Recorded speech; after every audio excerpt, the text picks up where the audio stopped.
It's week 6 of the NFL, and welcome to our special DFS show. We've got value picks for those who play FanDuel and DraftKings, and we have terrific stacking options for those who play tournament pool play. Plus, we'll review the results of our DFS-style survivor pool, and all that coming up next.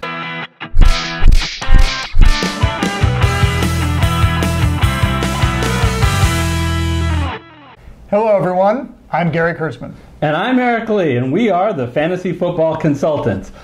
Wow, Gary.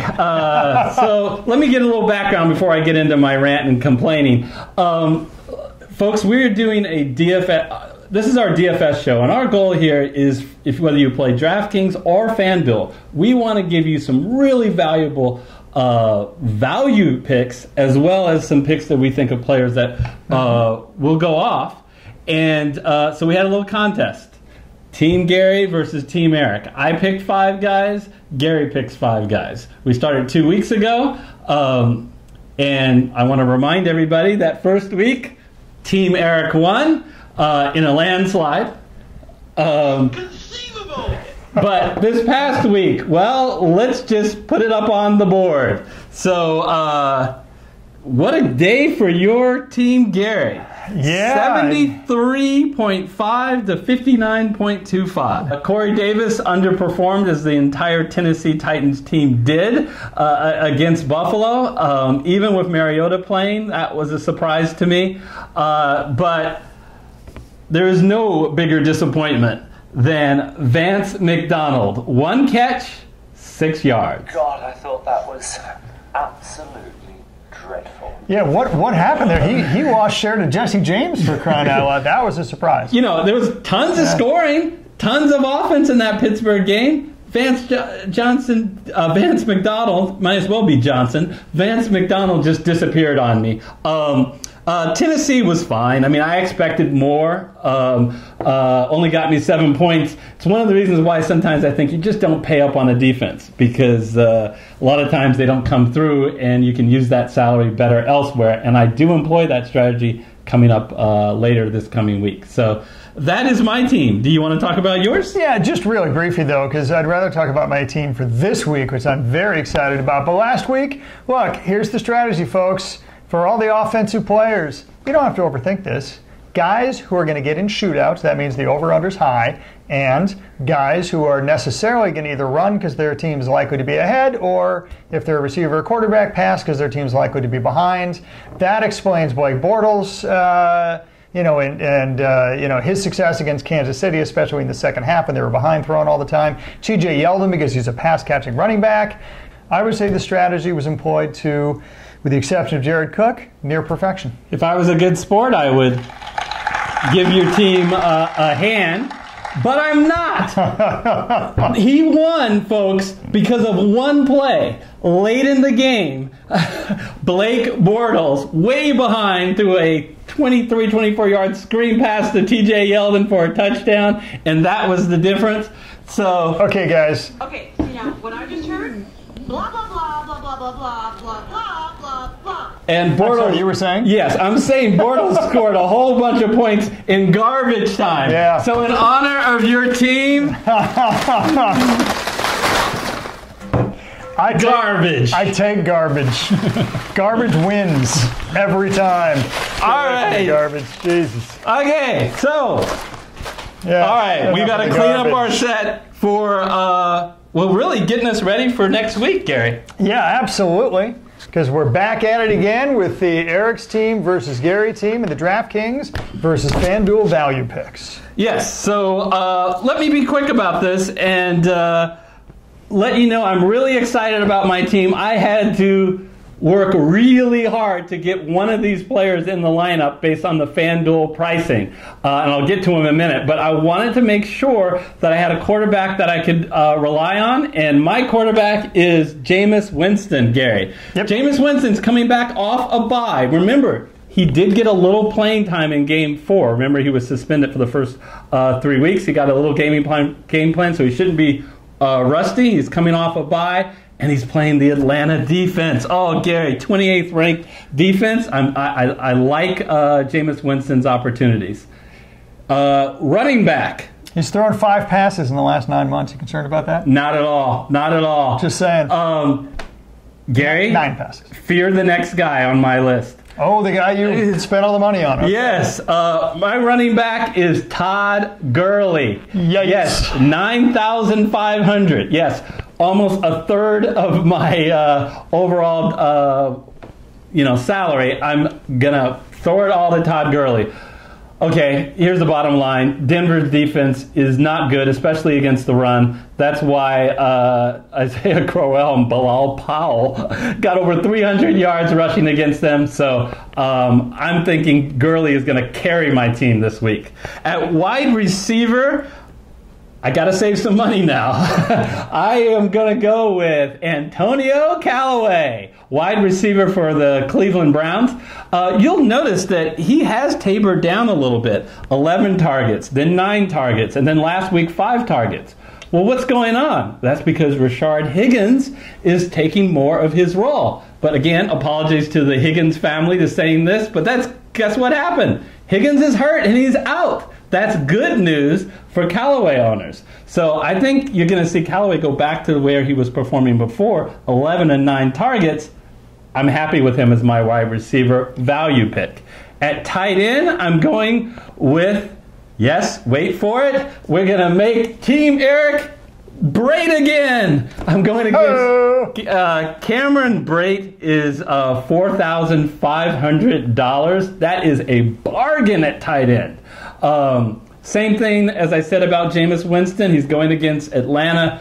That's going to be a shootout, folks. Atlanta does not have a good defense. And oh, by the way, O.J. Howard is still hurt. There's your O.J. Howard update. Still hurt.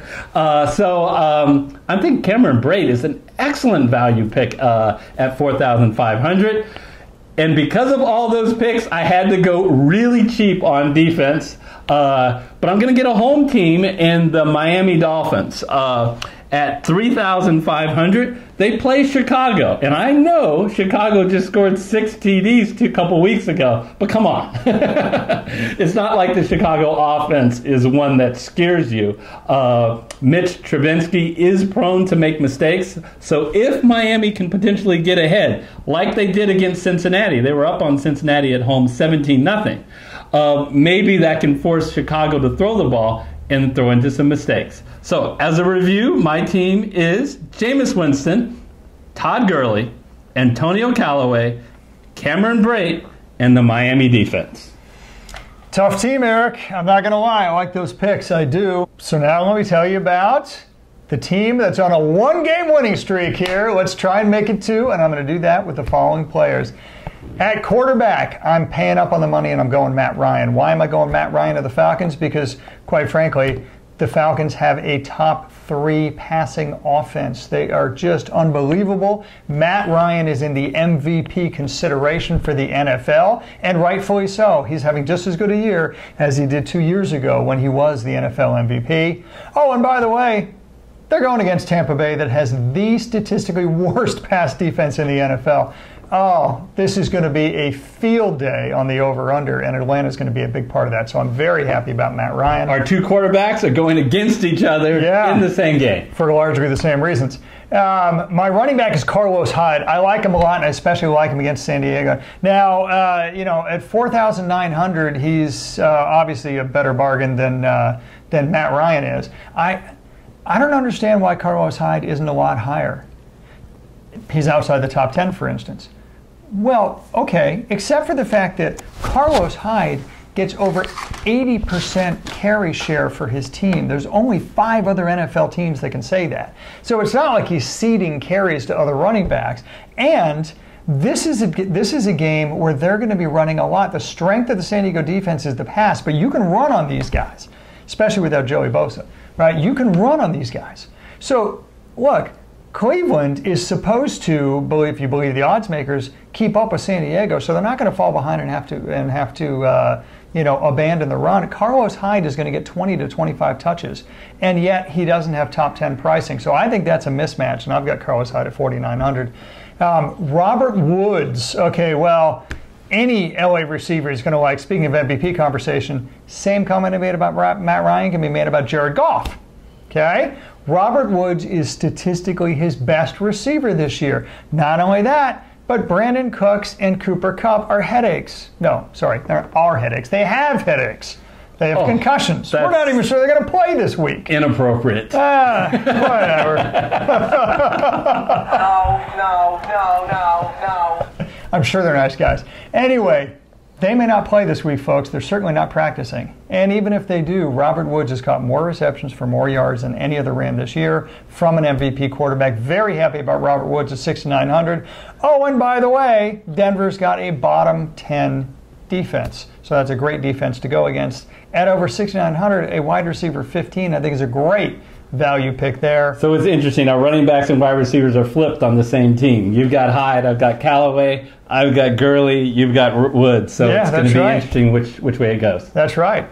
I, too, am making my team Braid again. I shamelessly stole his line. Hey, look, here's the deal. Jameis Winston loves Cameron Braid. Even if O.J. Howard weren't injured, he would be throwing to Cameron Braid. I love this guy. He's going to be the only tight end in town and statistically the second best passing offense in football. Love that pick. Finally, Green Bay. Green Bay against San Francisco. I didn't skimp any money. In fact, I paid up $2,700 for Green Bay. I don't understand why Green Bay is not the top defense this week. Look, they're a top 10 defense. They have top 5 sacks, and they are going against a San Francisco defense that is bottom 5, or a San Francisco offense that is bottom half in the NFL, even when they're not shorthanded. Let alone they lost Garoppolo a couple weeks ago. Let alone they're down to not their second string running back, but now their third string running back at Alfred Morris. Everything about this situation just screams Green Bay domination, and I got them for $2,700. Look, they have defense 10 pricing for what I think is defense 1 or 2 potential this weekend. Love it. And so as a summary, Matt Ryan, Carlos Hyde, Robert Woods, Cameron Brate, Green Bay defense. I really think, Eric, that they're going to make it a 2-game winning streak for me. All right, so as we look at both of our teams on the screen together combined, we will see who pulls it out. In our contest, we only have 5 people left. So a quick shout out to City Picker, Brian Lee, Scott Magnus, Rim Most, and Ellen Hanscom. They were smart enough to pick me in week 1 and then to shift over to you this past week to survive. So obviously those 5 people need to get their pick in for Team Gary, our Team Eric. But, we want everybody who are watching this, let us know who you're thinking. You're not eligible for the $100 contest, but still we'd love to know what you think. Hey, one of the things of having these value picks that I noticed is, by picking these picks, I was able to fit in Chris Carson, Gordon, Melvin Gordon, Tim Brown, and Tyler Boyd all in my lineup. Real quick, as a stacking play, I really like A.J. Dalton at 7,500 and Tyler Boyd at 6,300. How about you? Oh, yeah, for stacking Jameis Winston and Cameron Brate, for all the reasons we talked about earlier. It's the number 1 passing offense, or now number 2 passing offense, and a tight end that Winston absolutely loves. Huge stacking potential. Sounds like a great stacking for Team Eric. Anyways, if you haven't yet, because we've gotten a lot of new viewers, please don't forget to go ahead and hit the subscribe button and then the bell icon to be notified for future videos. Until our next video, we will see you next time. See you next time. Good luck in your DFS.